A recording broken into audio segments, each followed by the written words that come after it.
So, Yeah, true. And one must be hmm. the rapporteur. Okay, okay. Who is the So I think we'll have to Naira? wait at least for, Let's wait for some. I mean, few minutes more yes, until. 5 minutes I think we should wait. ठीक है. Okay. So, I'm Yes, around. Okay, Smita, you just let me know when you see more people. yes, Uh, yes, sure, sure. okay, okay. Thank you.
Yeah. Hello. I'm just checking the names. Participants, kindly confirm if you're here because some people have changed their name or maybe logged in from different device. So, Komalpreet Singh and Indrajit Singh, which I can't see here. I think they are not. Miss Aarti, I can see you. Aarti, yes. Smriti Shukla. Do we have Smriti Shukla? No, I don't think so. Mr. Roveno Dolendo. Yes, we saw your message, and then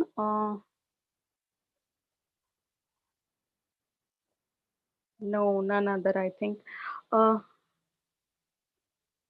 Sir Amit sir. How many we have? Yes, Smita. Very less, sir. I think it's only two so far we have. Mr. Uh, Olatui. I saw him a little while, but he has just and I think moved on.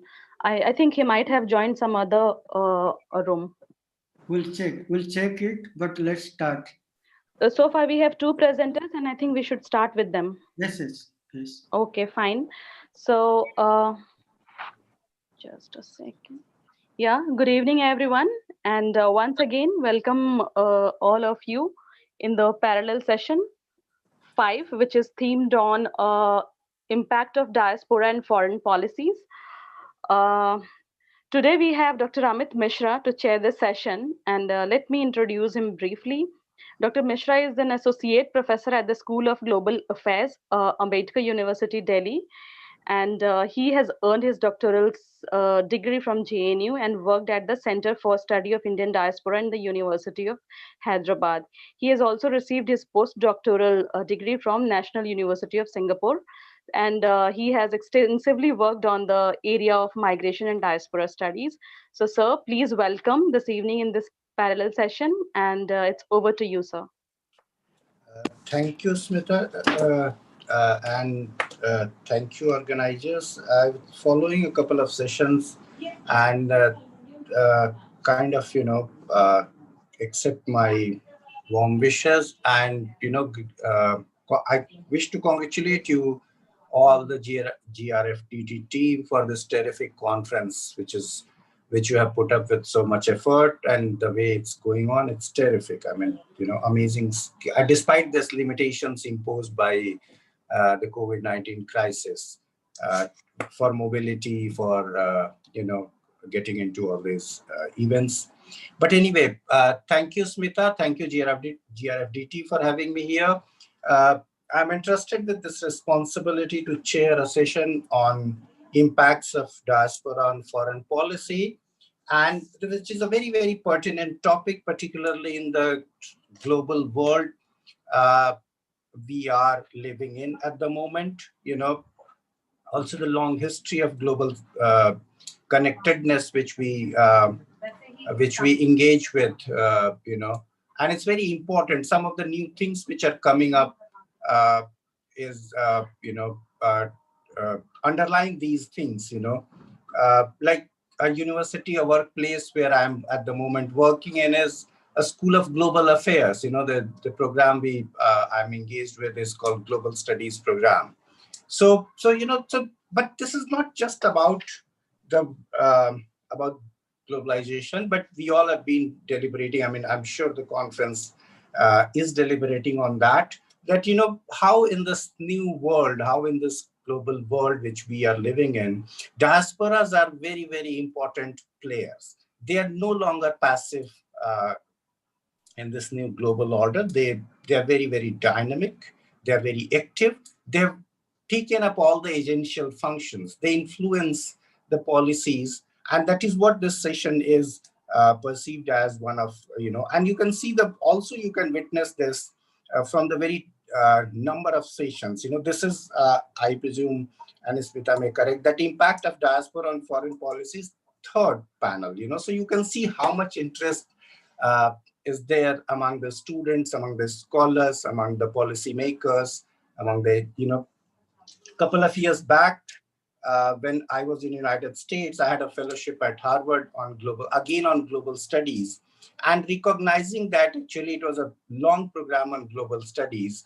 And what I was doing in as my fellowship for about 3 terms there is to look at how the diasporas, kind of facilitate these new transnational connections, the new globalization. And one of the key themes of that was to look at how they impact the foreign policies, how they impact the homeland, how they impact the host land where they are situated at. Right now, we all have been, I'm monitoring it from yesterday evening, the United States presidential elections.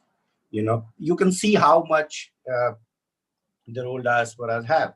And it's not just about uh, about the about the host land, but also a lot on the homelands, a lot of foreign policy negotiations, something I'm sure there must be some certain sessions, I think, on soft power kind of thing. Though power is power, as a historian, as a student of history, I always look at power within that power discourse, but there is something called soft discourse. There is something, like beyond the diplomatic, official, ambassador level negotiations. And that is where diasporas play a very, very important role. So I'll not take much. I think I've already exceeded, but seeing less number of participants, I thought, let me open up a little more. So what we have is that we start the presentation with some of you who are already here, and as participants come in, we will continue to accommodate them. So let me ask once again, do we have Komalpreet Singh, Dr. Taranjeet Singh, Vij, in this audience, in this room? No. Okay. So the second in the panel is Ms. Aarti. Let me see. Yeah. Ms. Aarti is from, what I have the document is from Birla Institute of Technology and Science, the Lani Dubai campus. Is that true, Aarti? Yes, sir. Yeah, okay. So, Ms. Aarti, you are the first one to take the lead, start the proceedings for the day. What I've thought of is that we will have all the presentations and then we will have question answers, so that way then that it won't be a little unfair on the rest of the parties. But otherwise, what happens usually is the first presenter and then question and answer gets lingered on. So it affects the time slot of the presentation slot of the later presenters. So if that is okay with the organizers, Smita, then that is how I want to proceed. Yes, sir, that's perfectly fine. In fact, this is the pattern we have been following. Okay, so all the presentations, and then towards the end, we will have the question answer session, which will be addressed to the specific speaker. So when you are asking a question, you please please mention the name that whom you are addressing it to. So after all the pleasantries and a very, very short introduction of my, less than 2 cents, it's very, very less.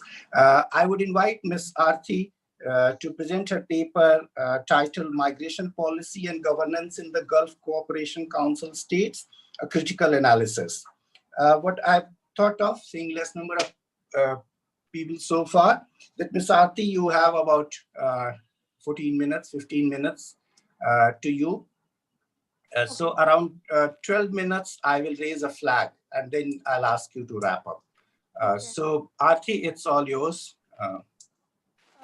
Thank Welcome. you, Dr. Mishra. I just want to make sure that I'm audible to everybody. Yes. Okay, I'm just going to share my screen.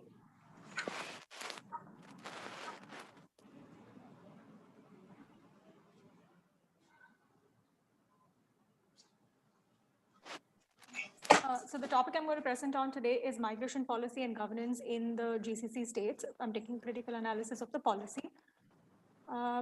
To start off with an introduction on migration, globalization, as we've been discussing for the past 2-3 days, globalization is the major reason for international migration at the point. Today, 272 million people live as global migrants, which is around 3.5% of the global population. The patterns of migration have constantly changed due to different socioeconomic, geopolitical, and environmental conditions. But migration is something, though very recently studied, is something that's been as old as mankind. Migration is beneficial for both sending and receiving countries, especially in the context of the Gulf Cooperation Council countries. In the sending country, it provides labor and it facilitates economic growth, while for the country of origin, it boosts economic growth, and it also relieves the pressure of unemployment.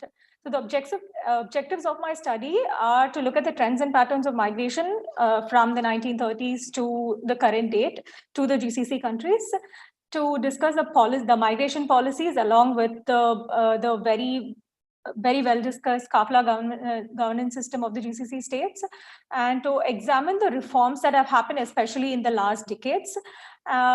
Look at the initiatives that have been taken by the sending countries to either help the citizens by themselves or to work with the GCC states to form a safety net for their citizens. I would like to end with some policy recommendations.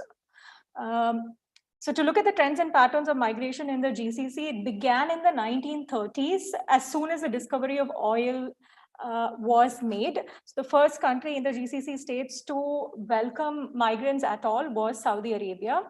The issue that the GCC states faced at that point is that their local workforce, both in terms of numbers and in terms of skill needed to set up the oil and gas industry here, was lacking. So this is why migrants had to be brought in. But the biggest boom happened in the 1970s, when all of these countries at around the same time started developing their gas and oil resources. Of the 3% of the population, which is the migrant population in 2019, the data I'm discussing here is UNDESA data. 11% of them are housed by the GCC states. 70% of these people are the working population of Qatar, Kuwait, and UAE, which means that these countries house more migrants than they do their own national population. In terms of workforce, 70.4% of the GCC is migrant workforce. Saudi Arabia, from the beginning to today, has been the host of the highest number of migrants in this region. We'll now look at the phases of migration that has happened. As I've already said, it started in the 1930s. So the initial set of workers who moved into the GCC states were Arabs. They came from countries like Yemen, Egypt, Palestine, and Syria. They made up 80% of the migrants in the GCC states.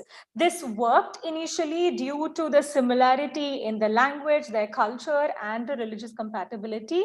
Most of the migrants who were working here at that point were unskilled. Another major factor that during this time is that the wage difference between the sending country and the importing country were not very high.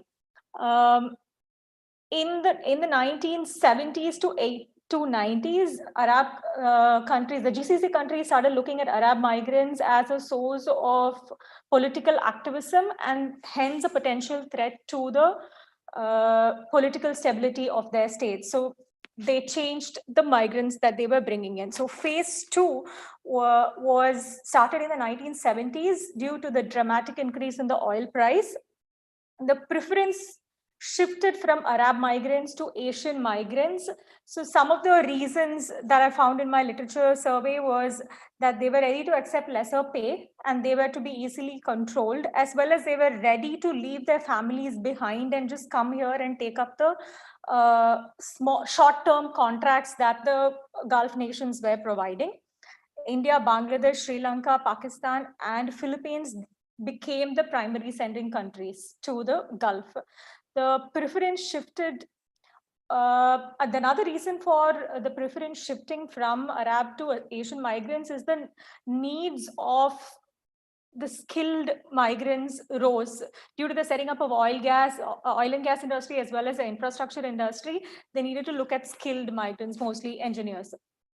So what happened at this point is that the Asian governments themselves, especially countries like India, Bangladesh, and Sri Lanka, started working with the GCC governments to do the recruiting and placement themselves.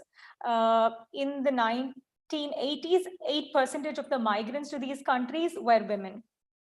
Moving on to phase 3, oil price began to fall in the 1990s and picked up again in the early 2000s. However, this fall and picking up did not in any way impact the number of migrants. This was one due to the liberal labor immigration policies as well as the lax labor regulations in these countries. Another reason is that by then the countries have also started diversifying their economy. They did not just depend on the oil and gas. Though they're still moving towards diversification, it began in the 1990s itself.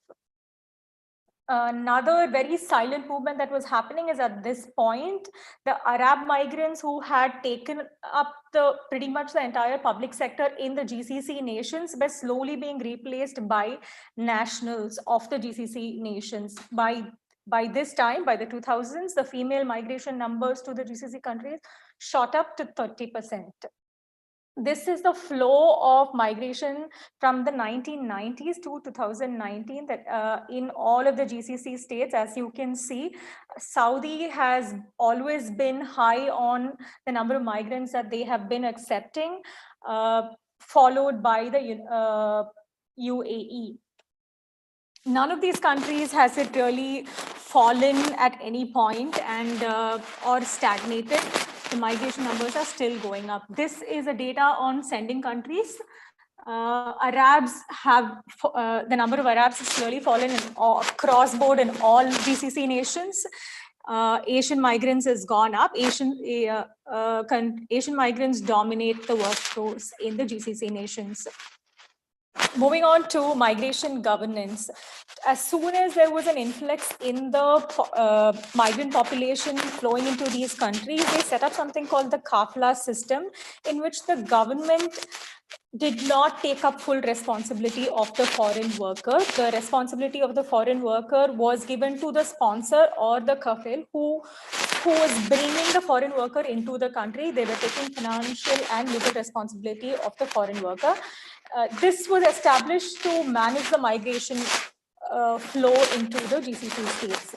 They've also used short-term work contracts, which would usually be around 2 years. This was to make sure that migrants did not feel too much at home, so that it was an revolving door, so that migrants didn't end up settling over here, which is the intention of the Gulf states. A lack of provision of citizenship to the migrant workers was another strong issue that was taken up by the Gulf governments. They did not want the migrants feeling like this could be home. Another problem that migrants faced was nationalization policies, emiratization, Omanization, and the Nitakat law in Saudi, which began in the 1990s and is still today being used to slowly phase out migrants. I want to discuss the nature of the kafla system. It is highly exclusionary in nature. It implements economic inclusion, which is by way of the huge disparity in pay between the nationals and non-nationals, and also between the nationality of the migrants itself. I'm sure it's heavily discussed that Europeans or people from the Western world are paid here more than their South Asian counterparts in the Gulf states for the same work and the same skill sets. They also do not provide any help to the migrant workers in terms of schooling, or this again is another social economic exclusion. So in terms of social exclusion, we can look at the malls in Saudi, most of which are considered family-only malls, which do not allow migrants to socialize in these areas. Also, right to education and non-access to certain places of worship is followed as a form of social exclusion. Moving on to legal exclusion, then national labor laws do not apply to a certain sector of immigrants, mostly the domestic workers. Also, any of the national laws that these GCC nations have do not apply to any migrants. There is also political exclusion. Again, non-provision of citizenship at all is another form of legal exclusion. To look at gendered segregation, domestic workers, which is an area of work which is predominantly taken up by women, migrant women, are excluded from most of the labor laws in these countries, which I will be discussing in the future, in the next couple of slides. Also, certain countries exclude people based on gender. For example, in Saudi and sorry to interrupt you. It's going. It's very interesting. May I suggest you have 3 minutes more, so can you okay, sure, plan accordingly? Yeah. Okay, sure. Yeah. Thank you. Sorry. Here I'm going to discuss the percentage of migrant population. As you can see, Kuwait, Qatar, and in UAE, the migrant population vastly outnumber the nationals. Let me quickly discuss the reforms that have been taken. There are two types of reforms: the labor rights reforms and the wage reforms. The rights reforms is that certain laws have been put into place to make sure that people, that the work day is only for 8 hours, and if there is any overtime at all, then it's not more than 2 hours a day and not more than 2 times a week. A one day weekly off has been mandated. Labor laws for the construction sector make sure that GCC nations, which are known to be very hot in the summers, the construction laborers are not made to work during the hot summer noons. So they get a 2 to 3 hours of rest. They also make sure that there are safety procedures in place for the construction workers. There is also laws confiscating the passport of migrant workers, which is an issue that is still being battled over here, but the laws in place make sure that this cannot happen. Labor laws mandate sick days and annual leaves. UAE has also rolled out protection for domestic workers. None of the other GCC countries have as of today rolled out laws which protect the domestic workers.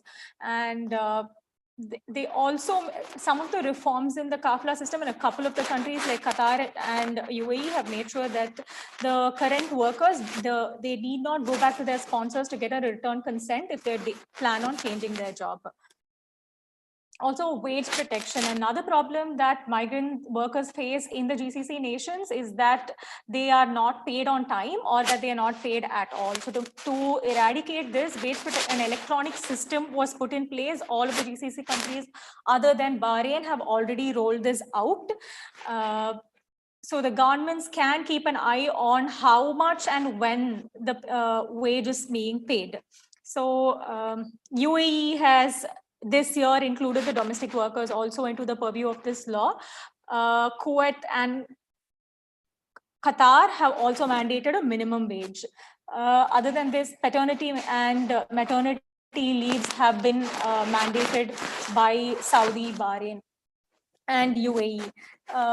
Sending country reforms. So some of the countries which send to these GCC countries have also done their best. For example, the Philippines has signed up to 12 bilateral agreements with the GCC countries, and the Bangladesh government has set up a separate ministry which will work with the laborers who are working here as well as the diaspora community here. The Indian government works with all of the private recruiters who recruit and send to these GCC states. Sri Lanka has set up a Bureau of Foreign Employment. Nepal has also done the same. So to conclude, these are my policy recommendations for these states. So implementation of a guaranteed minimum wage for each sector. Though there is a minimum wage, it's only in 2 countries and it also does not cover all sectors. Also, a guaranteed minimum wage will safeguard migrants from disparity in the discrimination in payment, which is currently being followed based on their nationality. And the labor laws need to be expanded, and separate labor laws should be put in place for other workers like factory workers or drivers or people in the banking sector or the IT sector. Currently, it's only the construction labor law that exists. There has to be clearer calculation of overtime and purview by the government on how the calculation is made, make sure that people are paid the overtime pay that they are owed, and the wage protection system, which is in place and can keep an eye on how much is being paid and when it's being paid, still does not have an idea of what the contract is and to make sure if the contracted amount is being paid. Hence, that again should be mandated.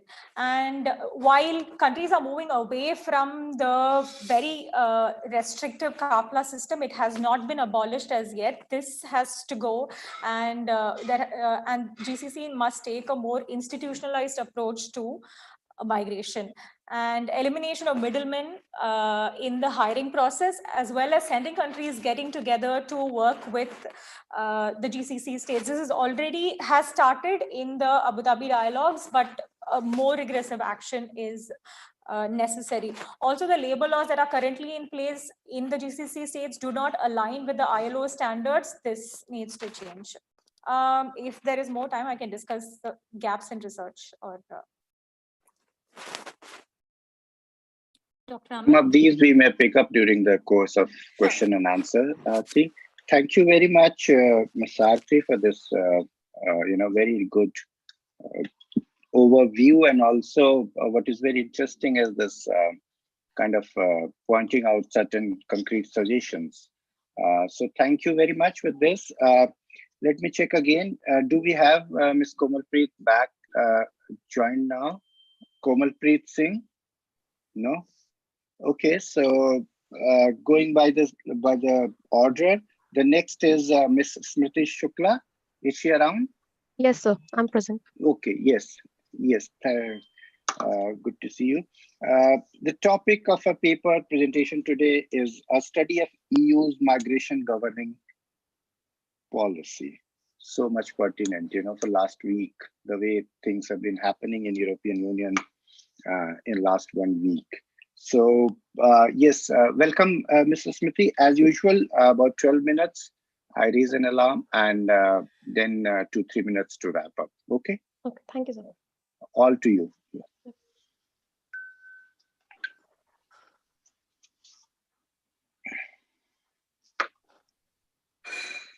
Good evening to all. My name is Smriti Shukla.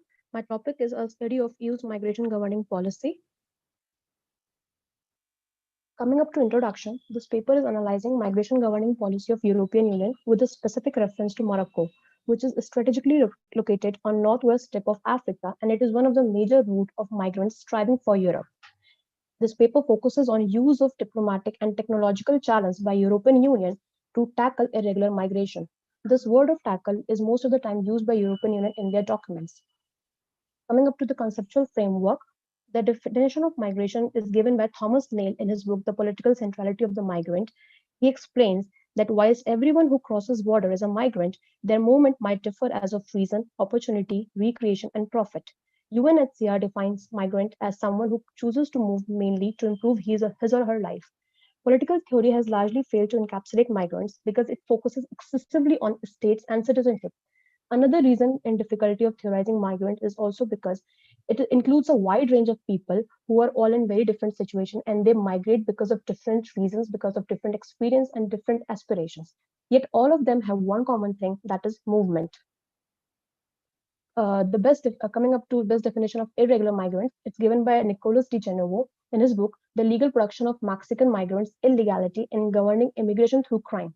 As per him, irregularity in irregular migrants should primarily be seen as the result of an active legal political construction by state authorities rather than the consequence of individual migrants' action in neglect or violation of immigration restrictions.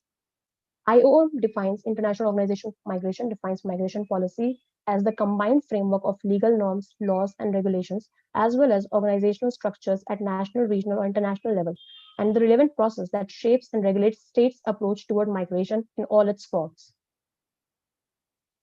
The next subheading is EU-Morocco relation. So European Union and Northern Africa have shared a historical and geographical connectivity. The migration from Morocco to Europe, it began in colonial era. People migrated to France during World War I and World War II so as to suffice manpower. It was only in 1919 that certain changes was brought in. Visa restrictions in northwestern countries were restricted. Destination then shifted to southern European countries like Spain and Italy. There are mainly three types of irregular immigration that are happening across from Morocco to EU. First are those who enter legally but then they overstayed. Second are those who try to enter using false documentation like passports, residence permits. Third are those Third are those type of irregular migrants who enter through the back of well-established Moroccan networks of tobacco, cannabis traffickers in collaboration with Spanish network of fishing boat owners. The role of EU is very important to understand in the region altogether because their migration governing policy has altogether a regime. And it has multifaceted interpretation for Morocco, for migrants, for policies, and for EU itself. Its importance for Morocco can be highlighted from the fact that Morocco is nearly a regular participant of all the program and all the policies of European Union. Rather, European Union and Morocco's partnership is touted as one of the most successful partnership, and it is also desired to be replicated with other third country parties. The other subheading is Partnership for Migration Governance. EU and Morocco's partnership is divided over three levels. First is at continental level, second is regional level, and third is bilateral level. At continental level, the topic of migration was in list since the first EU-Africa summit, which happened in Cairo at 2000. And irregular migration came to list in second EU-Africa summit in Lisbon 2007. In the fifth summit, which happened in Côte d'Ivoire, Declaration on Migration and Mobility and Action Plan for 2014 and 17 was also adopted. At regional level, Euro-Mediterranean Partnership started the partnership between Morocco and European Union. The first joint forum on migration was Arab Maghreb Union and EU, which was also called 5+5 Group. In 1990s, Barcelona process and Tampere conference happened.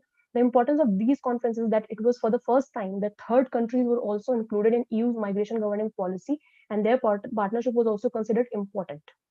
21st century partnerships include Rabat process, Khartoum process, and global approach to migration and mobility. Amongst these, global approach to migration is the most important one.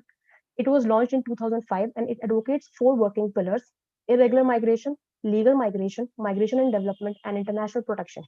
It was further broadened to become global approach to migration and mobility in 2011 in the light of Arab Spring movements.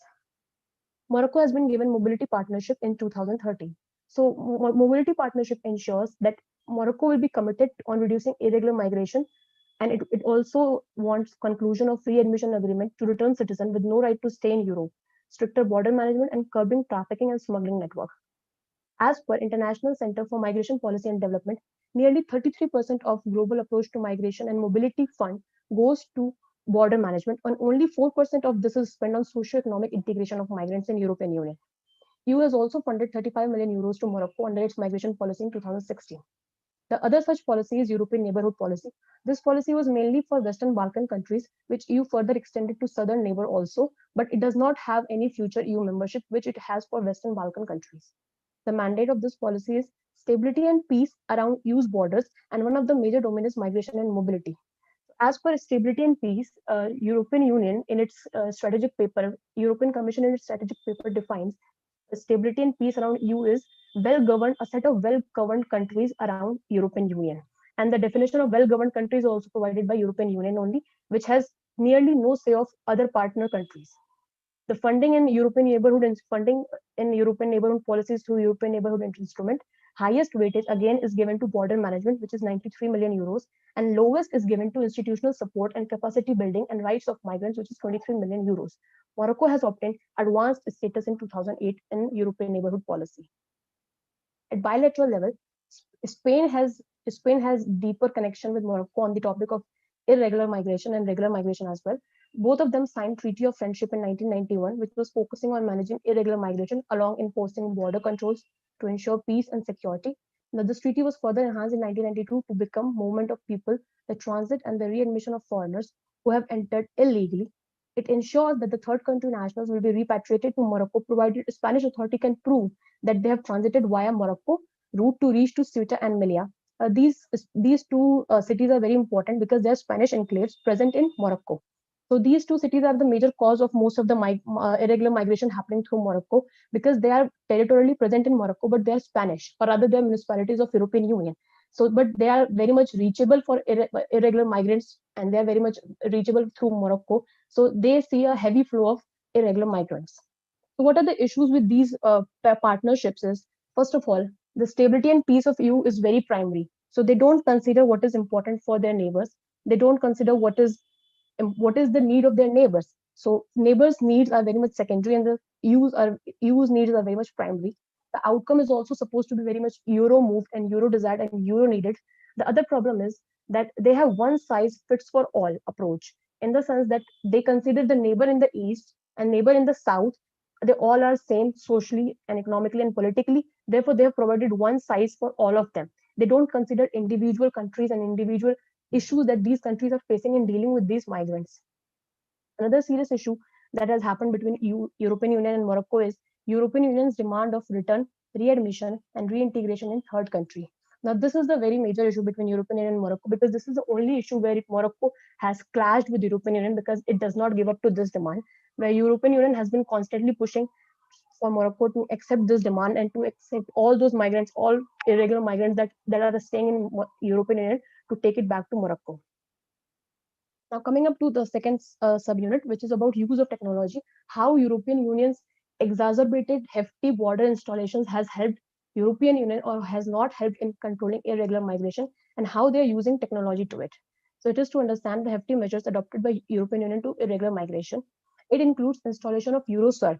So what Eurosur is a surveillance agency. It was installed to reinforce control of Schengen external borders and militarizing data collection, was to ensure cooperation between third-party member states, and they have also installed Frontex, which is a European border and coast guard agency. In 2006, Morocco also participated in Seahorse, which is a Spanish initiative. It is one of the most complex programs, because it is mainly mandated to achieve controlling irregular migration and curbing human trafficking. It led to the formation of a conglomerate later called Seahorse Network, which is a regional secure network coordinated in Spain to exchange information on irregular immigration by sea to Morocco. In 1999, CIVE was installed. So CIVE was installed on the border of Ceuta and Melilla only, those two Spanish enclaves, because those two Spanish enclaves were literally witnessing a large amount of irregular migration and crossing the borders. So CIVE is integrated system of external vigilance, which is Sistema Integrado de Vigilancia Exterior, which is a high-tech border control technology. It is used to detect and apprehend those who enter illegally. It's an upgraded version of fencing. It has a budget of nearly 150. It had a budget of 150 million euros in the period of 1999 to 2004, which is nearly costing around 1,800 euros for each intercepted migrant in the given period. It has been CIVE has further been developed in the recent past years with the gradual addition of various border control management technologies, including long-distance radar systems, satellite imagery, drones, advanced sensor that can detect heartbeats from a distance, thermal cameras, night vision cameras, infrared optics, helicopters, and patrol boats to intercept vessels and comprehend if they are suspicious. The key principle in the design of CIVE is detection and central command. So this use of technology depicts that how European Union considers irregular migrants as an object. It objectifies them by subjecting them to the technology. So such smart border technology treat them as virtual living beings with the potential to harm.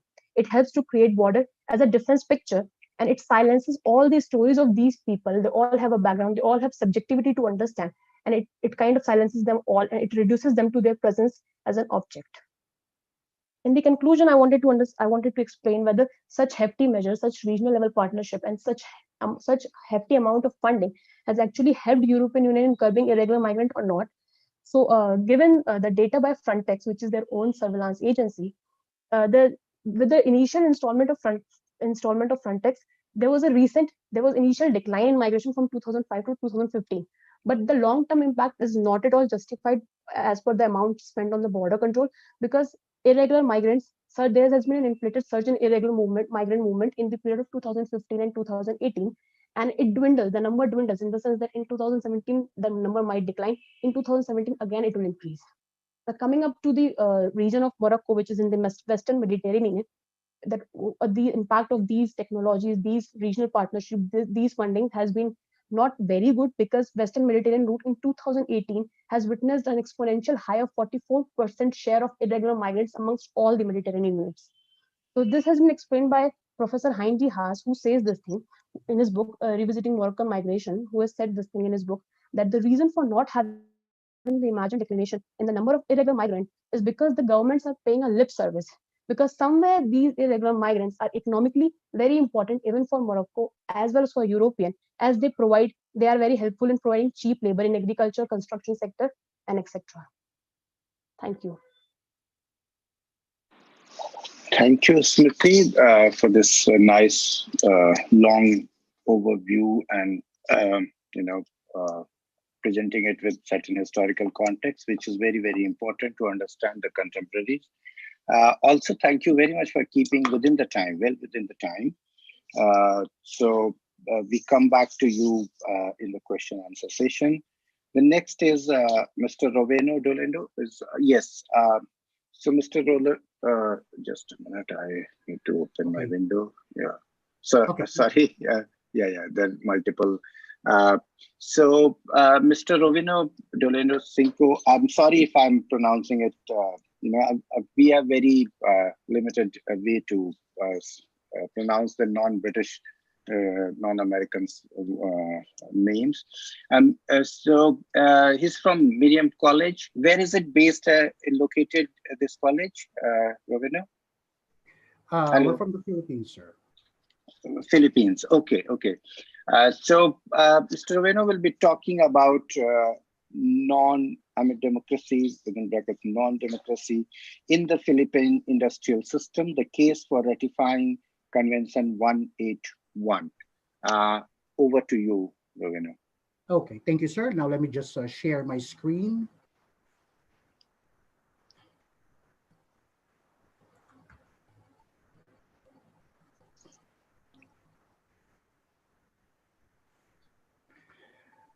Okay, so as mentioned, now the title of my presentation is Non-Democracy in the Philippine Industrial System, a case for ratifying Convention 181. Okay, now the spiraling economic crisis of the 1970s and the implementation of structural adjustment programs by the International Monetary Fund and World Bank subjected the Philippine economy to a chokehold. To counter growing disaffection towards the government resulting from rising unemployment and poverty, as well as diminished political liberties instigated by the declaration of martial law in 1972, then President Ferdinand Marcos decided to open the floodgates to overseas employment, and this was intended as a mere stopgap to address unemployment. Now, given that it was the first time actually that Philippine labor migration was regulated, as early as the 1900s, now Filipinos have worked dirty, dangerous, and degrading jobs in the USA. Now, in the 1950s and the 1960s, now they left for North America, Australia, the USA as medical professionals, and even as employees of military contractors and civilian professionals, actively involved in America's efforts to globally contain the spread of communism. Nevertheless, such movements were not subjected to government regulation. Now, in regulating Philippine labor migration, the Labor Code of 1974 established agencies which eventually merged to form the Philippine Overseas Employment Administration and Overseas Workers Welfare Administration. Under the POEA, the government tapped private recruitment agencies as partners in the recruitment and placement of workers abroad. Still, their participation is regulated by the POEA, something best externalized by the principle of joint and solidary liability expressly provided in the POEA's own revised rules and regulations and affirmed a number of times by the Supreme Court. Most recently, however, there were attempts by members of our legislature to dilute or do away altogether the said principle. Recruitment and placement constitute the a very profitable business venture in the Philippines. Hence, despite threats by the current government to dismantle private sector participation in the OFW program, given the numerous violations, it will be extremely difficult, if not impossible, to do so since an action would require either significantly amending or striking down as unconstitutional the legal basis for said participation. For example, the Migrant Workers and Overseas Act and the 2016 revised rules and regulations of the POEA expressly mandate private sector participation. The president will need the concurrence of both Congress and the Supreme Court to mount a successful assault against the legal foundation of private sector participation in the OFW program. More importantly, with their considerable financial resources, private recruitment agencies qualify as a powerful lobby group which no politician can easily disregard. It is in this context that ratification of Convention 181 remains as something to be longed for in the Philippines. For the record, C-181 does not oppose private sector participation in the recruitment and placement of Filipinos for overseas employment. What it is against, although subject to exceptions allowed by competent authorities, is the charging of fees directly or indirectly to workers, as provided in Article 7. Noteworthy as well that C-181 supports trade unionism as shown by its clear promotion of the freedom of association and collective bargaining agreement. OFWs, unfortunately, are purposely made unaware of the prohibitions against the charging of excessive recruitment fees. Trade unions would have been critical in rectifying this injustice.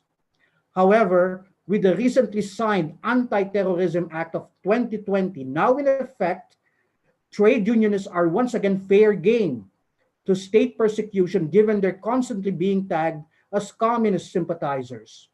Likewise, as charged by labor leaders, the labor code itself is peppered with provisions which, when taken into close scrutiny, are restrictive and anti-union.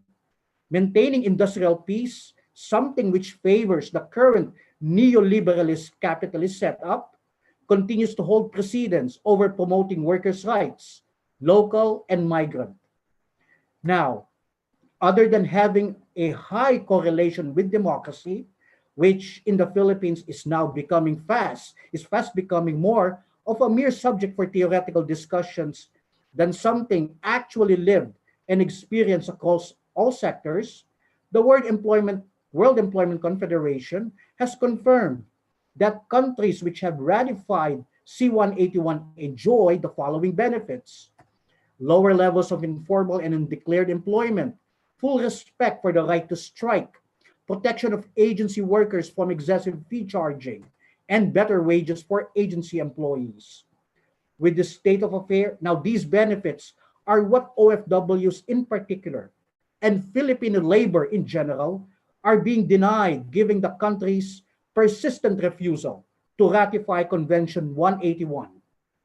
Given the state of affairs, it can then be assured that overseas employment would remain a necessity rather than a choice for millions more. Thank you.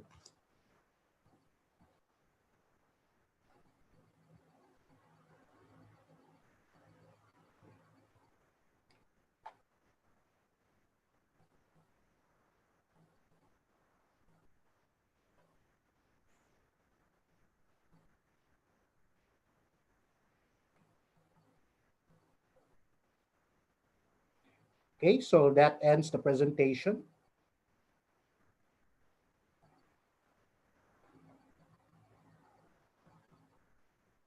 Hello. Yeah. Can you hear me? Hello. Yes, that ends the presentation. Yes. Thank you very much, Mr. Ravina.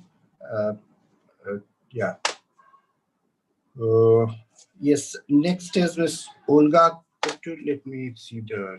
Will you close your screen, Ravina, so I can see things? will you close your presentation? Okay. Yeah. I cannot see the name, but is Miss Olga Kopchu and Doreen Dusiak, are they Yes, around? Yes, Doreen. yes, yes. Hello. Hello. Good afternoon. Good afternoon. Hi. Yes. So Olga Koptu is not available to participate in this session. Unfortunately, she's traveling right now to her workplace in the Ukraine. But I will be taking this presentation.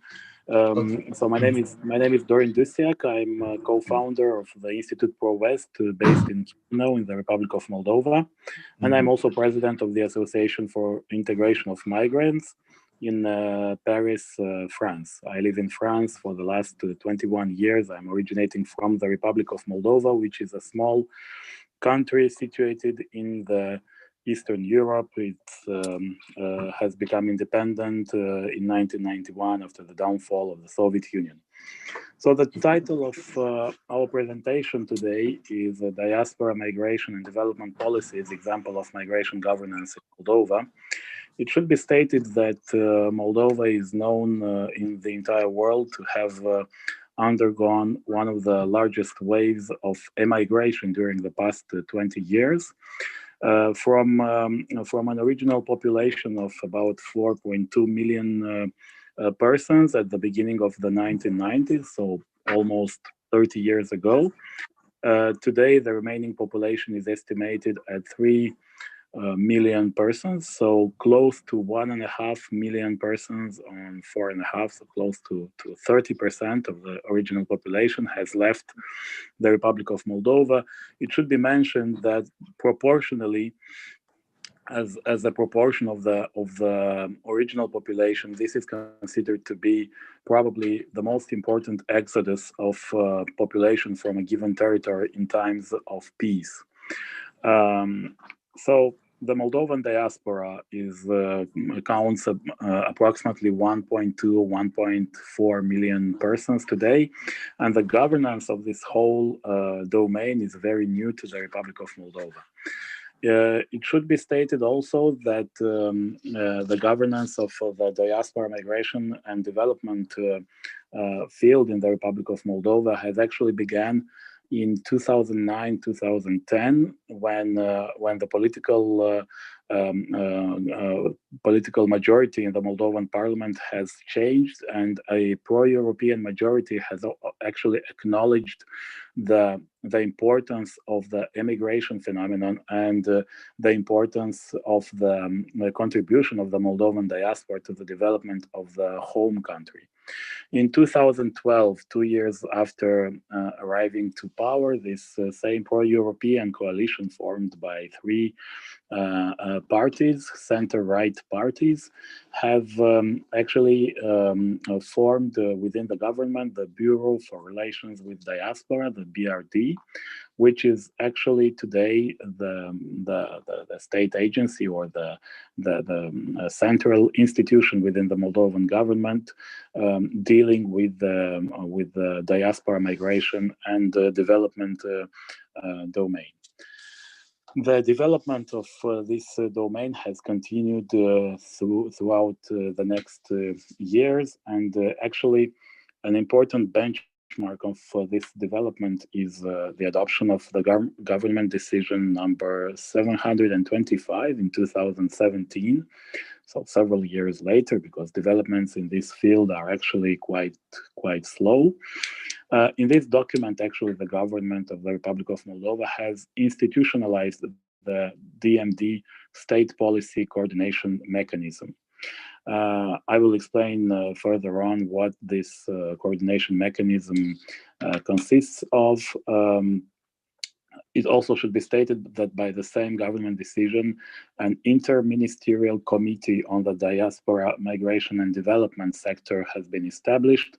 Ministries and other central public administrative authorities have designated persons of official persons within these administrations who were responsible for promoting and implementing the state policy in the DMD sector.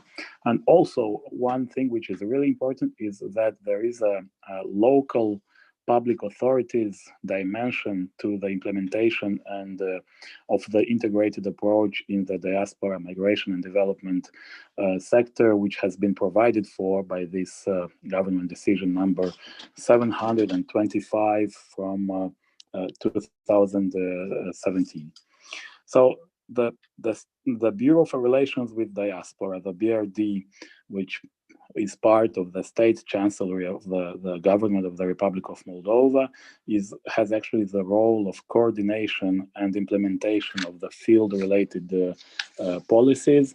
It also has a role to monitor and assess the process of implementation of these policies at the central, but also, which is once again very important, at the local level. They have also the possibility to organize capacity building activities and also to provide methodological support in the analysis of the migratory impact. So actually the politically backed up or officially declared purpose of this mechanism is to increase the level of communication and coordination at between the central and local public administration in achieving the strategic objectives of the state policy in the field of DMD in order to maximize the positive impact of sustainable national, social, and economic development and minimize the negative effects associated with migration. Well, this all might seem quite, very bureaucratic formulation, but actually what is wanted to be achieved by the implementation of these policies is to minimize negative effects related to the massive emigration that Moldova has actually supported over the past 2 decades, and to maximize positive impacts. Among negative consequences, we might say, of course, the fact that nowadays a lot of children and a lot of elderly are left alone behind with no family to support them in their home countries.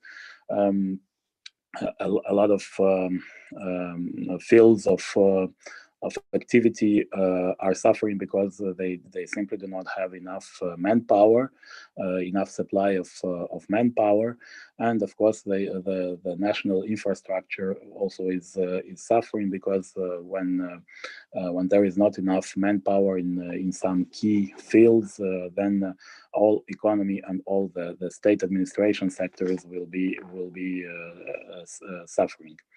Among the positive effects of migration is the transfer of money in terms of remittances, the transfer of knowledge, the transfer of experiences, and of practices from the more developed countries especially in the Western Europe and in North America towards the home country. So the idea of this mechanism is, as I said, as I stated it before, to maximize positive effects, minimize negative effects, but also to implement an integrated approach in the DMD field. Also, the mechanism should serve for the purposes of communication and coordination of all parties involved in order to achieve the strategic objectives of the state policy in this field. The interministerial committee responsible for diaspora actually is based on the designation of technocratic specialists and of political official official persons to this committee. So each ministry and each state agency has actually appointed 2 persons, one on the technical side and the other one on the political side, to this committee. And the main among them, the fundamental principles that are ruling the functioning of this committee are the following. So to ensure the rule of law and fundamental human rights of migrant Moldovan citizens, to protect the rights and interests of Moldovan citizens settled abroad, to mobilize the citizens settled abroad to fulfill the individual human potential and that of the communities in exercising civic responsibilities in the interest of the Republic of Moldova, to extend opportunities for diaspora contribution to the home country's process of development, to formulate proposals for draft legislative and normative acts, to assure field-related interministerial communication. So as you can see, the idea is to actually foster diaspora's involvement and active participation in not only in development efforts of the home country, but also in formulating proposals for at the legislative level, and actually to kind of take in their own hands the governance of the DMD sector. There are also some provisions, important provisions for the local authority, which I will not state in detail because of the lack of time.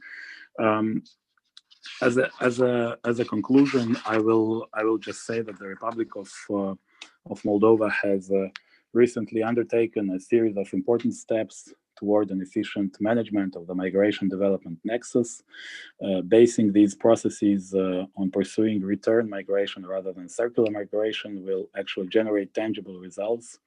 But this will be possible only in a context where the government institution endowed with coordinating the DMD sector, actually namely the Bureau for Relations with Diaspora, will see its human capacities consolidated, because as of today, human capacities is really a weak point of this institution.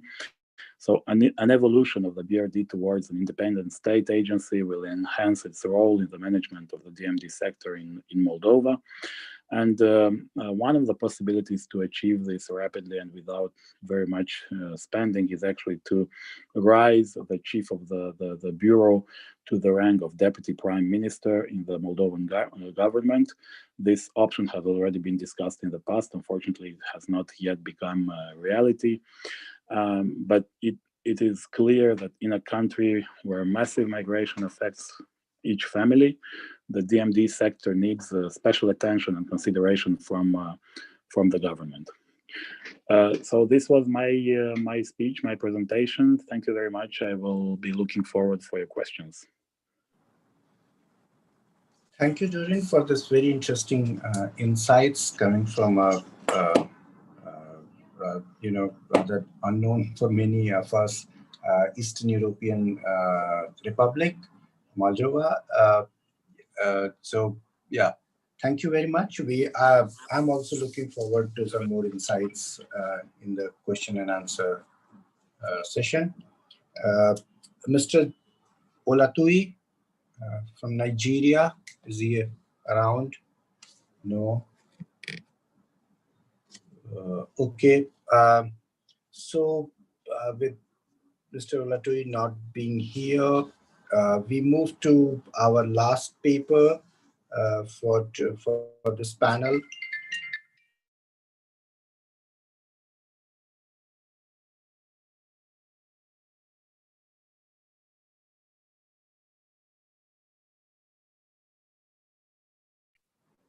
Hello. Yes. We move to our last paper for this presentation. Dr. Itzel, how do I pronounce your name? Sorry. No worries. Hello, good morning. It's Itzel. Yeah, Itzel. So Dr. Itzel will be talking about the topic. The title of her presentation is Gender Perspectives for the Mental Health of Migrant Women in Mexico and Latin America. A very, very interesting title, and I'm looking forward to it. It's all to you, Dr. Itzel. Thank you so much. Good morning, everyone. Let me share my screen with you. Here is. So good morning, good night, everyone. I am in Mexico City, so here it's pretty early. I'm going to speak a little bit about the work that I'm doing at my postdoctoral fellowship at the Institute of Economical Research at the UNAM in Mexico. So the paper that is in progress, the research that is in progress is Migration, Gender, and Mental Health in Mexico and Latin America. And I'm going to briefly speak about three main topics. The first one is the relation between migration and mental health. The second one is the mental health, migration, and gender intersection. And at the end of the presentation, I would like to speak a little bit about the COVID-19 situation with migrants in Mexico. In this way, I would like to start my presentation talking a little bit about what the Athena Network is. The Athena Network is this international group of people that we are working on mental health and migration. Is a network that includes activists from different parts of the world and also academics that are interested in the vulnerabilities that migrant people suffer from their travels and the distance that they are from their families and all the other stressors that they may live when they leave their countries and their cities. The Athena Network started in Spain with the work of Dr. Joseba Chotegui and Dr. Dori Espeso. And they started this network like 12 years ago. Last month, we had the first conference in this theme. So we are starting a web network in Mexico City, but you can find people working on this in Colombia, Peru, United States, United Kingdom, and another countries. So this photo that you are looking at in the presentation is part of a series of photos that I took in the border from Mexico, Tijuana, that is the border city, one of the most important border cities with the United States. And it's the place where this famous wall between the United States and Mexico started. So along the border, you can find this kind of different art interpretations. And I really like this one because it talks about empathy. And empathy is one of my most important words in the work of migration, especially on the topic of migration and health. In this regard, I would like to start talking about the main difficulties that migrant populations live compared to other populations in health. And one of the main, as you may know, is the limited access to health because of their irregular or regular status. But also they have greater exposure to infectious diseases and also more occupational injuries. For example, the people that are working on agriculture, that are working on the field, that are still exposed to different chemical products. And also these people are living with fewer positive mental health outcomes because of all the vulnerabilities and risks that they are living every day. I would like to introduce you, if you don't know about this concept, to the Ulysses syndrome. The Ulysses syndrome is the main theory that we work on in the Athena network. This Ulysses syndrome is the theory that Dr. Joseba Chotegui developed at the two first years of the 2000s. Because he was receiving, he is a psychiatrist, so he was receiving a lot of people from the primary health services that were sent to his psychiatric consulting, and he realized that these people didn't have a mental health disease. He realized that these people that were migrants, mostly from the north part of Africa, that arrived to Spain, and particularly to Barcelona, he realized that these different stressors that people were living, these extreme situations, were more than a mental health disease, were more like a migratory grief that cannot be elaborated, and that is, for example, located in the field of mental health, but it's not a pathology as it. So he started working on this theory, and he realized that these people needed to be followed in this migration path in order to help them to understand what was happening with all this stress and all these missing that they were having. It's more or less like the concept that people have in Portuguese language, that is more like saudades. And that means that people miss something. They miss their field, they miss their family, they leave their language, they are suffering discrimination, they don't know the system, they are confronted with a different culture, and all these different stressors make people to have different symptoms that may be confused with a psychological or a psychiatric problem, and it's not like that. So in 2014 to 2016, along with the University of Texas and the University of Ciudad Juarez in Mexico, we were researching about this Ulysses syndrome in the Central American and Mexican population that were traveling along Mexico. So we have done like 100 interviews, and also the Ulysses syndrome scale and the PHQ-9 scale that is used to know how these people live with depression. Sorry about the table that I didn't translate, so I'm going to explain it a little bit. So we interview men and women in 3 different cities, 2 cities in Mexico, Mexico City and Ciudad Juarez in the border. And we also interview people in El Paso, Texas, in the United States. And that we found that 31.3% of people in Mexico City had shown light depression symptoms. And as you can see, it's kind of different from the things that we found in El Paso, that the people seem to show a little bit less depression symptoms. But the important thing that I want to show you in this table is that in Mexico City, almost 22% of the people that we interview and that participated in the study were showing severe depression. As part of the ethics of this research, we were telling these people that they were allowed to go to therapy with one of the psychologists that were working with us.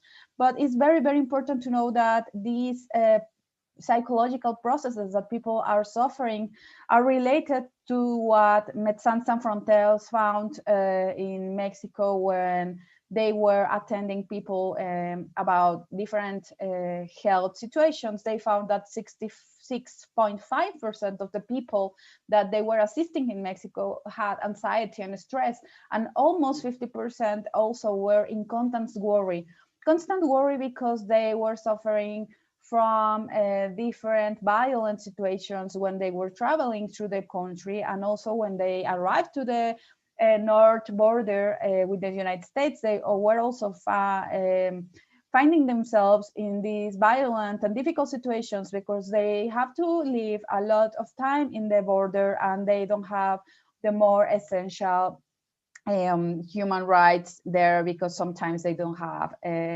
spaces more than these refugees that were created for them. So also almost 50% were sad, and 18% were suffering from fear, phobia, and feeling constant threat during their travel through Mexico. I was telling you about the Ulysses syndrome, but there are a lot of researchers now discussing that this work that it's been doing in the last years is not thinking about gender differences and gender roles between women and men. And as we know, gender is a very important determinant of health, a social determinant of health, and it's also a very important component from psychological and mental health. So there are researchers thinking about and researching about something they call the Penelope syndrome, that is the syndrome that they are finding in the women that stay, women that are the partners of the men that travel, the men that migrate. But in my research, I wanted to learn a little bit more about what's happening with migrant women. There's this book that was released in the last year that the name is The Odyssey of Penelope, so Penelope's Odyssey, that is starting to realize in this idea that we now have about feminization of migration, that also women are migrating. They are like doing this transgressive act because in a lot of countries, women migrating alone is not something that we've seen in the last years. And also it's related with maternity and leaving sometimes kids, daughters and sons behind. And they also are confronting various risks and vulnerabilities because of the violence that they are suffering in transit, and also the destination places are not also always easy for them. So I want to use this phrase that Carmen Loza, that is a Spanish woman, she used this phrase in a feminist place in the 2018, I think. And she was telling this phrase about "Leave Ithaca, Penelope, the ocean is also yours." So I was very interested in this phrase, even it was not meant to be used in migration studies, because I want to think and reconfigure this theory of the Lucy syndrome to bring it closer to the reality that women in Latin America and Mexico are living, what we are living as migrant women, and why we need to integrate these gender roles and gender perspectives into the way that we are analyzing mental health and also reproductive health for migrant women. Because most of the studies that are being done in mental health issues with migrants are not including a gender perspective. They are presenting sometimes women and men, and sometimes only men, and they are not being analyzed, and they are not considering the differences between women and men that, as we know, there are very, very important differences, as we can see in this table. We can see a little bit about mental health of women according to their migration experience. So this table compares non-migrants and return migrants from the United States to Mexico. These are only women. And as you can see, the alcohol dependence and also general anxiety disorder is very, very present in return migrants women. And also, as women, they leave this maternity, leave behind, maybe, as I was saying, daughters and sons. And also they are living reproductive health issues, and they are not accessing to basic reproductive health. They are not accessing to basic reproductive health. So I've been asked if my audio is okay. So if you may confirm and if you are hearing me. Yes, we can hear. Great, thank you. So I'm going to end my presentation. I was telling you about the differences between women and men that you may know, but also reproductive health issues and the problem that they are not going to gynecologist services because they may not pay them, and also because they may not know how or where to go to look for these services. I want to end my presentation talking a little bit about COVID-19 and immigrants in Mexico. We have this epidemiological report. The last one that was emitted from the health minister was in October 18 of last week. In Mexico, 574 immigrants were diagnosed with COVID-19, and from them, 35 sadly died. Most of them are living in the more populated cities, that's Mexico City, and also in the state of Nuevo León and the state of Chihuahua, that are not the most populated, but they are also in the north border with the United States. Of these people that were diagnosed with COVID-19, almost 60% were men. That is more or less related to the number that we are seeing in the general population, and also in the 30 to 34 years old range. So that's also more or less the number, the age number that we find in Mexico about migrants. These 574 migrants were mostly from Venezuela, United States, and also from Honduras, that, as you may know, is one of the countries that in the recent years is the group of people, of migrant people that is migrating in the highest number to Mexico. Finally, in the last months, in May, we work on this situational brief about transit migration in Mexico during the COVID-19 pandemic that was published on the Lancet Migration Situational Brief collection, and that you can find at their site. And we were making some recommendations. One of them is that we need to provide free access to the national health system for immigrants, including to mental health, and without proof of eligibility for asylum seekers, refugees, and other distressed migrants. This is because in the law in Mexico, we have that all migrants, all people that is in Mexico, everyone has the right to access to health services, but sometimes even nationals do not have these mental public health services. So we're encouraging the government and other agencies to provide these kind of mental health services because in the general population, we need them. And in the transit migration, forced migration that we are seeing through Mexico, it's really, really, really important. As you saw, almost 50% of people is suffering from one or other mental health issues. So we need to realize that the pandemic is increasing these problems, and we need to help from the health services to improve mental health from all migrants, and specifically for migrant women. Thank you so much for your attention, and I will be happy to answer any questions that you may have.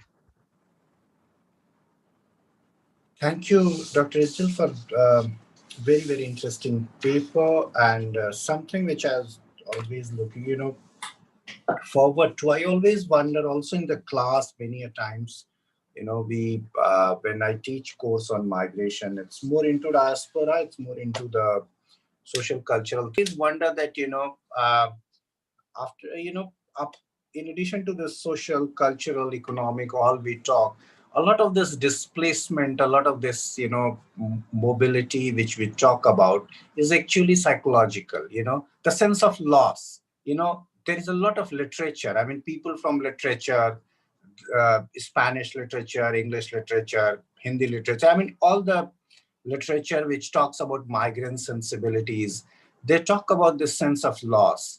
But the sense of loss, which is very eternal and also very internal to the migrant, it's something which is also very psychological. And I always wonder, I don't know what is your discipline, I mean, which discipline do you come from?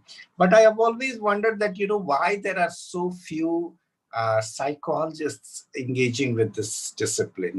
There are too many historians, there are too many sociologists, there are a lot more people from literature, from literary disciplines, now art, now, new media and all that, but very, very few psychologists to say that.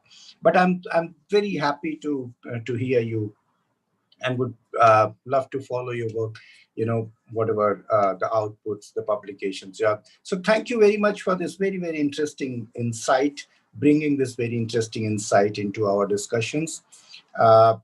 Okay, so as a chair, I'll, I have just very short comments that I keep to the end. What it's my, at the moment, I open the floor for discussion, questions. There are very few people in the audience. I mean, there are actually literally none. But, maybe we can ask each other. So the floor is open for discussion. The floor is open for questions, comments, and engagements and responses. Okay, so feel free to come in the discussion. If I may, I will add Yep. to your comment. Okay, Please. so I am not a psychologist. I am a mix of different disciplines. I studied international affairs and my PhD is on international migrations, but I did a master in health sciences, so that's why I work with health issues.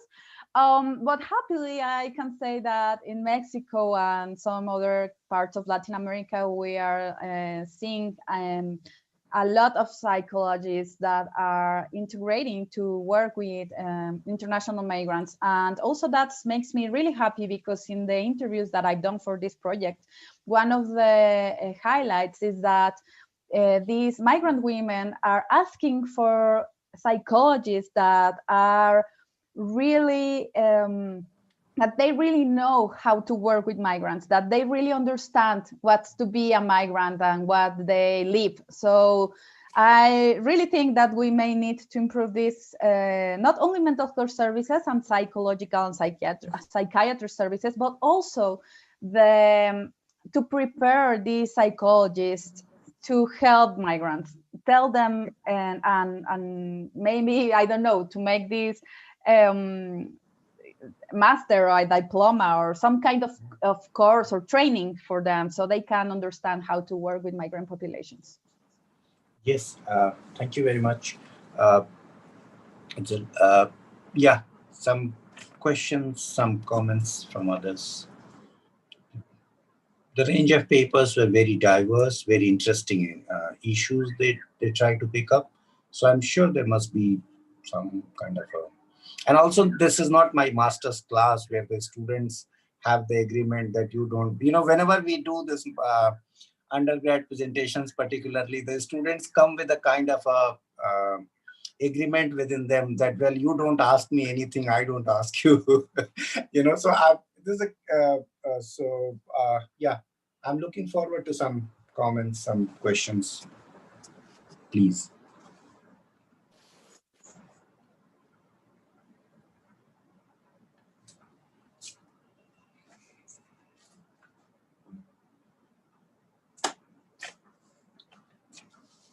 Okay. If there are none, then let me kind of try to wrap it up with this time also. So I'll take a couple of minutes, not more than that. And thank you very much to all the presenters for this very, very, wide-ranging coverage. They're very interesting presentations, picking up very, very pertinent, very challenging questions in their research, and also coming with certain kind of a takeaway. In every paper, what I could see is that they're not just engaging with the existing body of literature, they're not just but also they have something to offer. They have something to, which we take away from here, which we can pursue further. So that way it's an interesting session, which I got the pleasure to chair. Okay. Wide-ranging, covering all from an Eastern European country to more, known destinations, more known locations of migration like Gulf Cooperation country, GCC locations, to Mexico, which we all are, wherever we talk about international migration, whatever challenges it has, we cannot escape India or South Asia. We cannot escape Latin America in that sense. Also, Smriti brought in very interesting insight on the governing policy with the longitudinal kind of a perspective. She goes back into certain locations of she goes into the colonial period. She takes the long view on some of it. Yeah. Sorry to interrupt you, but we have just joined in Jade Olatoi. So can we confirm if he wish to present now? Because he has just joined. I can see him in the list. Yes, we have time, so it's all right. I have no issues. We are open. Yeah, please. I think he has again left. I think he doesn't want to present. He's just moving from one room to another. It's okay, sir. I hope it's not some technical glitch. Whatever, so that ways. Aarti, you were the first one. I'll not ask questions to everyone. I have very brief comments on Dr. Itzel's paper, which I mentioned. We can talk more on that later, maybe sometime. Aarti, you started your paper with a very interesting sentence, or a kind of a very provocative sentence, where you said that globalization is the main cause of the international migration. Yeah. I was wondering, it's a is it the full story? I was wondering, because it's, it's in my opinion, in my humble opinion, or the way some of us try to look at the larger processes of globalization, are what we, Appadurai takes up as the cultural dimensions of globalization beyond the economic, then actually it can be true the other way also, that it is the international migration which is the main cause of globalization. If you look at some of the earlier, particularly the colonial mobilities, the mobilities of from, say, Africa to rest of the world, from Asia to rest of the world, the very international migration actually causes certain way globalization. So I'm not denying what you said. That's very, very true. But what I'm trying to do is to add. What you said is half. What I'm saying is half. So both work in a very reciprocal way. That one triggers the other. The other triggers the one. Yeah. So how do you look at it? Sure, sir. I agree with the fact that, so globalization, the way I look at it is in the Gulf context, it was a very push and pull factors that caused migration. So sure, in an international context, I do agree that it is, globalization alone is not the trigger. It also works the other way around. The second is a very small informative question that, is there a kind of certain reason behind the feminization or the increase in the numbers of the female migration in Gulf of lately? What could be the reason? What explains this rise in the female in the GCC?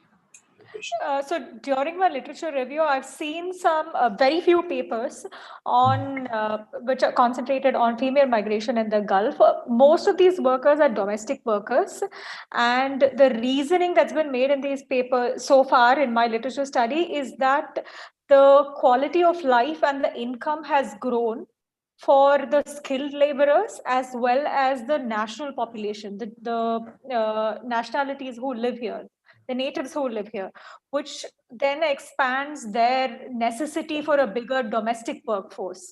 Yeah. So that is what is really pulled in. Again, another thing, of course, is what India and Philippines provides to these countries is the medical workforce, which is predominantly female. Yeah, like nurses and all, huh? Yeah. Definitely.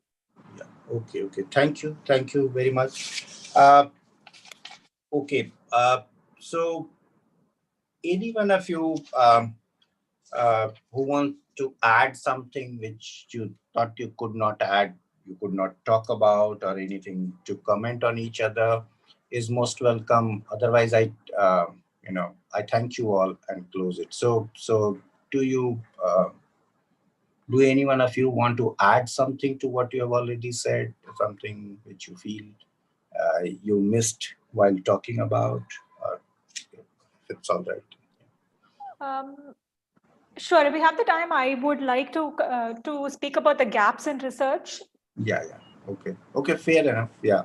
Okay. I mean, if others don't feel bored, I mean, I'm okay. I'm looking forward to to learn as much as I can. So yeah, feel free.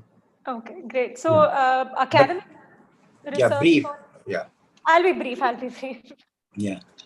So academic research into migration to the GCC is only really picked up in the 2000s. So there is a lot of gaps on exactly what happened between the 1930s to the 2000s.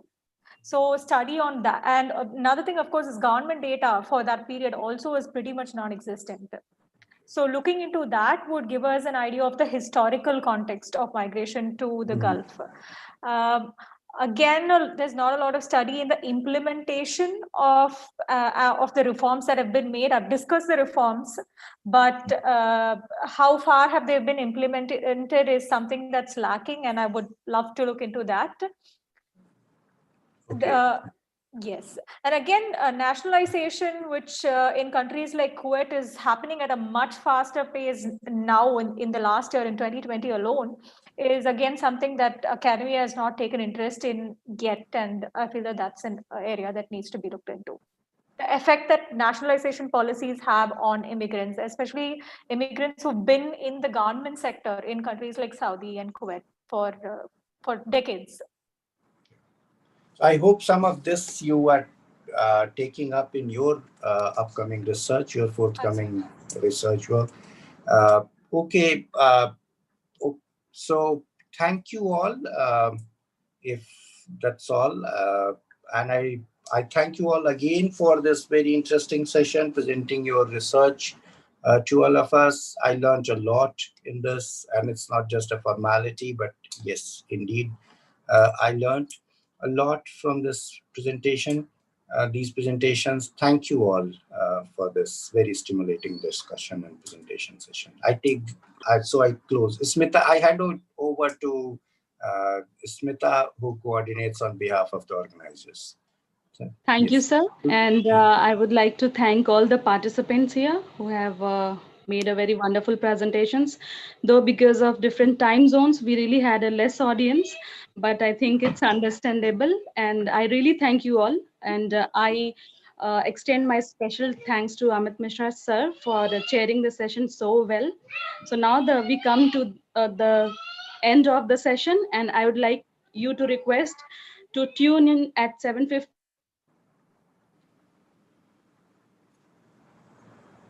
Yes. Join in. Thank you so much. Yeah. Thank you, Smita. Thank you all. Bye-bye. Thank you. Have a good day. Thank Have you. a good evening, Thank you. whichever time zone you all are. Take care and take very good care of this yourself, your families in this crisis situation. We are still in COVID, in parts of world where, particularly in India and all, it's still into the third phase. It's getting higher, more and more intense. So we all take care of ourselves and yeah, extend it to you all. Thank you very much. Take care. Bye. Thank you.